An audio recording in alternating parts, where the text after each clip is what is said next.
मित्रांनो, आजची मार्केटची सिच्युएशन जर पाहिली तर मार्केटमध्ये कधी गॅप अप होतंय, कधी गॅप डाऊन होतंय आणि ही सिच्युएशन असल्यामुळे जे रिटेलर इन्व्हेस्टर हे थोडेसे घाबरलेत का नक्की आम्ही इन्व्हेस्ट केलेला स्टॉक्स हा वरती जाऊ शकतो का नाही, ही प्रत्येकाच्या मनात एक चिंता आहे. तर नक्की एक आता या 8 दिवसात मार्केटमध्ये काय सिच्युएशन घडली, कशा पद्धतीने मार्केट नेक्स्ट वीकमध्ये किंवा नेक्स्ट मंथ्समध्ये परफॉर्म करू शकतं या बाबतीत आपण थोडंसं डिस्कस करून आजचा व्हिडिओ काढतोय.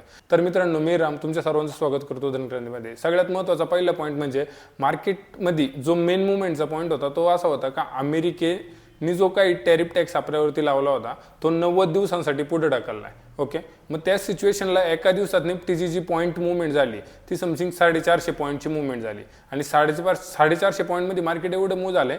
स्टॉकचा परफॉर्मन्स हा तेवढा जरी बेटर नसला पण सकाळी पहिल्या 15 मिनिटांमध्ये त्याचा ग्रो हा चांगला होता. सेम आपण सेन्सेक्समध्ये सुद्धा पाहू का सेन्सेक्स 1300 पॉईंट प्लस जवळ गेला होता. म्हणजे मार्केटने एक पुलबॅक घेतला, एक चांगल्या पद्धतीची रिएंट्री एका तेजी साईडला किंवा बुल साईडला मार्केटने चालू केलेली आहे. दुसरा मार्केटचा मेन पॉईंट म्हणजे आरबीआय बरोबर. आरबीआयची जी मॉनिटरिंग पॉलिसी झालेली त्याच्यामध्ये 0.25% हा रेपो रेट कमी करण्यात आला आहे. म्हणजे जे काही कर्ज असेल, कॉर्पोरेट असेल, फ्लॅट असेल, कोणीही लोकांनी घेतले त्याच्यावरचे जे चार्जेस आहेत ते थोडेसे कमी व्हायचे आहे, इंटरेस्ट रेट कमी व्हायचे चान्सेस जास्त आहे.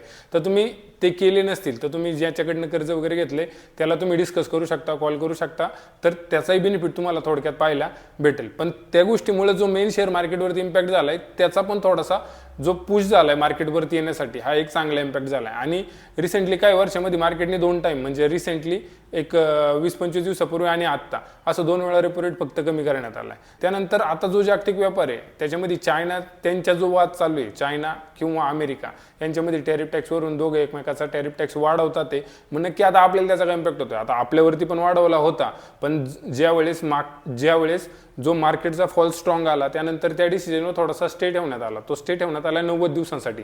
मग 90 दिवसानंतर परत तो डिसिजन कंटिन्यू राहील का हा त्यावेळेस आपल्याला समजेल.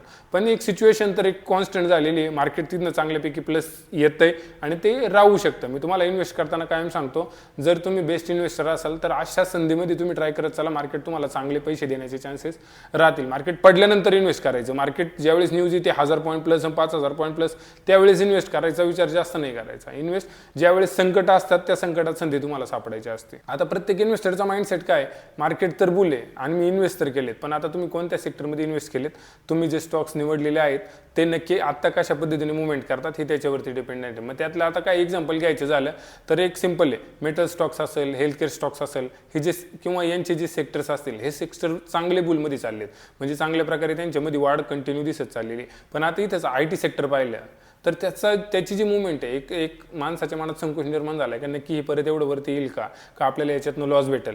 तर मित्रांनो, याच्यासाठी थोडे पेशन्स ठेवणं गरजेचं आहे का मार्केट कधी रिकवर होऊ शकतं किंवा ITच्या बाबतीत एखादा डिसिजन, एखादा रूल चेंज होऊ शकतो का. तसं पण त्या डिसिजनमध्ये ITसाठी जास्त टॅक्स लागणार आहे असं काय टॅरिफ टॅक्समध्ये डिक्लेअर केलेला नाही. IT आणि फार्मासाठी तो स्टॉपच आहे, इतर गोष्टींसाठी तो जास्त प्रमाणात लागू केला. तर मित्रांनो, तुम्ही ज्यावेळेस इन्व्हेस्ट करताना एका गोष्टीची काळजी घ्यायची. एका स्टूपलेत सगळे अंडे कधीच ठेवायचे नाही, म्हणजे जेणेकरून बास्केट पडल्यानंतर पूर्णच्या पूर्ण अंडे फुटू शकतात. त्यासाठी वेगवेगळ्या सेक्टर्समध्ये इन्व्हेस्टमेंट करत चला. आणि आजचा आपला व्हिडिओ कसा वाटला हा नक्की सांगा. भेटू आपल्या पुढच्या व्हिडिओमध्ये. तोपर्यंत धन्यवाद.